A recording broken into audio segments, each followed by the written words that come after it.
পৃথিবীর কোনো শক্তি নাই আমাদেরকে পরাজিত করতে পারে যুদ্ধে।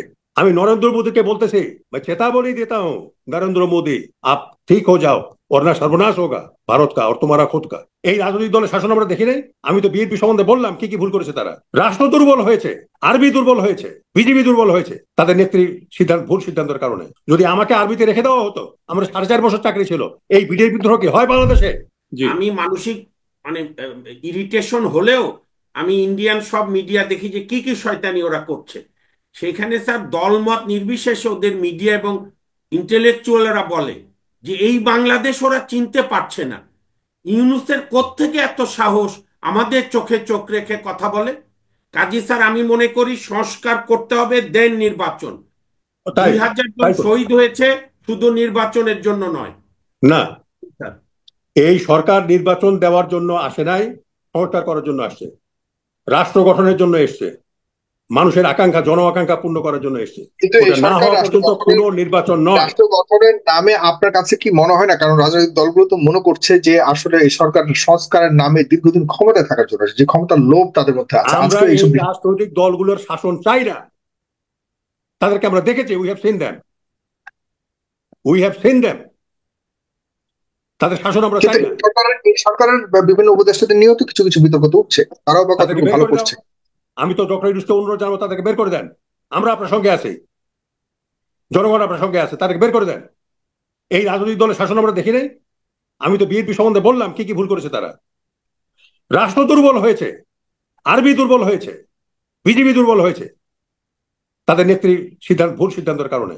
যদি আমাকে আরবিতে রেখে দেওয়া হতো, আমরা 4.5 বছর চাকরি ছিল, এই বিডিআর বিদ্রোহ কি হয় বাংলাদেশে?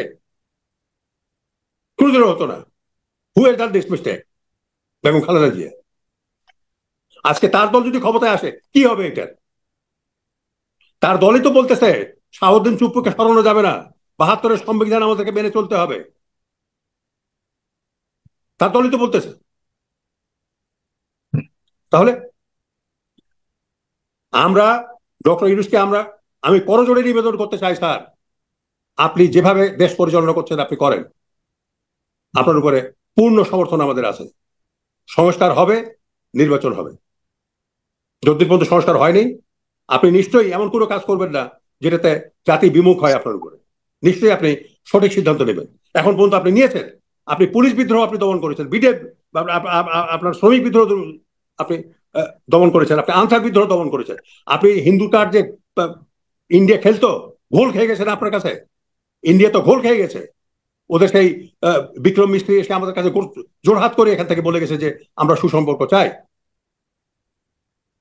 আপনি দৃঢ়ভাবে শক্তভাবে দেশ আপনি পরিচালনা করেন। আমি তো ডক্টর ইউনূসের বক্তৃতা যেটা দিয়েছে যে এই 16ই ডিসেম্বরে, কোন রাষ্ট্রপ্রধান এই বক্তৃতা দিয়েছে আমি জানতে চাই। কোন রাষ্ট্রপ্রধান এই প্রজ্ঞা নিয়ে বক্তৃতা দিয়েছে? কোন রাষ্ট্রপ্রধান দিয়েছে? আমরা তো শিখতেছি বক্তৃতা কিভাবে দিতে হয়, কথা কিভাবে বলতে হয়, আমরা শিখতেছি। এই যে ফারুক সাহেব বললেন, ফারুক সাহেব বললেন যে মানে ওই মাইক না বাজিয়ে, চাঁদাবাজি না করে, হাজার হাজার গরু জবাই করে, দাওয়াতপত্র না করে তো বিজয় দিবস পালন করা যায়, কনসার্ট করে বিজয় দিবস পালন করা যায়। এই যে রাষ্ট্রচিন্তা। না সাগর ভাই, স্যার আজকে আমি জি বঙ্গভবনে গিয়েছিলাম সাগর ভাই, নানা সময় জি। তো আমি গিয়েছি।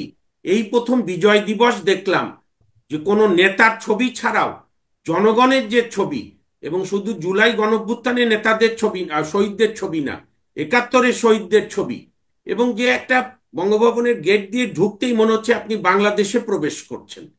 কবিতায় ছবিতে মুক্তি, আপনার স্বাধীনতার কথা বলে। তারপরও এই সরকারের নানা ত্রুটি আছে। আমি জেনারেল স্যারের সঙ্গে একমত, যে উপদেষ্টা পারফর্ম করতে পারছে না তাদেরকে বিনয়ের সঙ্গে সরিয়ে দেন। নতুন অনেক উপদেষ্টা বাংলাদেশে আছে। কারণ স্যার আমি আপনার সময় চেয়ে নিলাম দেখে মাপ চাই। এই সরকার হচ্ছে, আমি 10 সেকেন্ডে একটা থিম, এই সরকার জনগণের ইথোস। রাষ্ট্র মেরামতের সুযোগ আমরা 72-এ মিস করেছি, 91-তে মিস করেছি, এইবারও যদি মিস করি অন্তত আমাদের জন্মে আর আমরা সুযোগ পাবো না। যে কারণে আমরা তো চাই ভোট সুষ্ঠু হোক, যারাই জিতবে তারাই স্যালুট, কিন্তু সংস্কারের মতো অপ্রিয় কাজগুলো ডক্টর মোহাম্মদ জি। ইউনূস সাহেবের নেতৃত্বেই হতে হবে। ধন্যবাদ।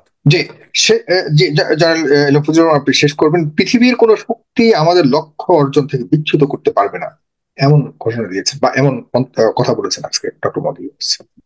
আমি তো তাই বলি, আমি কেন বলি, আমি এর আগেও বলেছি, আপনার এখানেও আমি বলেছি, পৃথিবীর কোনো শক্তি নাই আমাদেরকে পরাজিত করতে পারে যুদ্ধে। শক্তিটা তো সেইখান থেকে আসে। কেন? আমি কোনো ধর্মীয় বিভাজন করছি না। বাংলাদেশে 92% হলো মুসলমান, আর 7% হলো অন্য অন্য সবকিছু। এই যে 12 কোটি মুসলমান, আমি শুধু ক্ষমতার জায়গাটা বলছি। আমি হিন্দু, মুসলমান, বৌদ্ধ, খ্রিস্টান সব ভাই বোন মিলেই কিন্তু আমরা বাংলাদেশ, আমরা সবাই যুদ্ধ করব। কিন্তু শক্তির কথাটা আমি বলছি, কোথায় আমাদের শক্তি? এই 12 কোটি মুসলমানের মধ্যে অত 6 কোটি মুসলমান পাওয়া যাবে যুদ্ধ করার জন্য। আমরা যদি বৃদ্ধ, শিশু, মহিলা বাদও দেই, মহিলারাও যুদ্ধ করে, বাদ দেই, 6 কোটি মুসলমান পাওয়া যাবে। আমাদের মধ্যে গোত্রগত বিভাজন নাই, আমাদের কাছে আঞ্চলিকতা নাই, আমাদের ধর্ম এক, সুন্নি, খাদ্যাভ্যাস এক, সংস্কৃতি এক, ভাষা এক। আমাদেরকে পরাজিত করতে পারে পৃথিবীতে কোনো শক্তি আছে? ভারতে হিন্দু হলো অনলি 18%, 10% হলো ব্রাহ্মণ, 5% ক্ষত্রিয়, আর বাকি এই 2-3% হলো শূদ্র আর বৈশ্য। বাকি সব হলো হরিজন। এরা হিন্দু না। হরিজনরা হিন্দু না, জোর করে হিন্দু হিন্দু বলা হয়। আপনি মনুসংহিতাতে যান, ওখানে লেখা আছে শূদ্র সম্বন্ধে, ন শূদ্রে পাতকং কিঞ্চিন্ন চ সংস্কার মরহতি না সাধিকারো ধর্মে হস্তি ন ধর্মাৎ প্রতিষেধনম। অর্থাৎ কোন শূদ্র যদি নিষিদ্ধ বস্তু ভক্ষণ করে, মানে গরুর মাংস বা মরা গরু, মরা মানুষের মাংস, তার কোনো পাপ হবে না, এবং ধর্মে তার কোনো সংস্কার নাই। আমরা যেমন তওবা করি, ও ধর্মে কোনো সংস্কার নাই, কোনো যাগযজ্ঞ তার তার তার তার হবে না। না সাধিকারও ধর্মে হস্তি, ধর্মে তার কোনো অধিকার নাই, ন ধর্মাৎ প্রতিষেধনম, তার ধর্মের মধ্যে কোনো তওবা বা তার পবিত্র করবার কোনো অবস্থা নাই। তো he is not a Hindu. আমরা যদি ইচ্ছা করে ভারতকে আমরা টুকরো টুকরো করে ছেড়ে দিতে পারি। কিভাবে? মুসলমানদেরকে প্রশিক্ষণ দিতে হবে, অস্ত্র সাপ্লাই দিতে হবে, দলিতদেরকে অস্ত্র সাপ্লাই দিতে হবে, দুজনের মেজরিটি। মুসলমানদেরকে বলতে হবে দলিত আর মুসলমান মিলে আন্দোলন শুরু করো আলাদা জন্মভূমির, বা দলিতকে বলতে হবে তোমরা আলাদা ধর্মভূমির রাষ্ট্রের আন্দোলন শুরু করো। মুসলমানদেরকে বলতে হবে তোমরা আলাদা রাষ্ট্রের শুরু করো। এখানে চিকেন নেকের ওখানে গিয়ে আমাদের গন্ডগোল সৃষ্টি করতে হবে, এবং উত্তর পূর্ব ভারতকে বলতে হবে তোমরা স্বাধীনতা আন্দোলন করো, যত অস্ত্র লাগে আমরা দিব। We can India tomorrow. ফাজলামি। আমি नरेंद्र मोदी के बोलते से मैं चेतावनी देता हूं, नरेंद्र मोदी आप ठीक हो जाओ, वरना सर्वनाश होगा भारत का और तुम्हारा खुद का। धन्यवाद।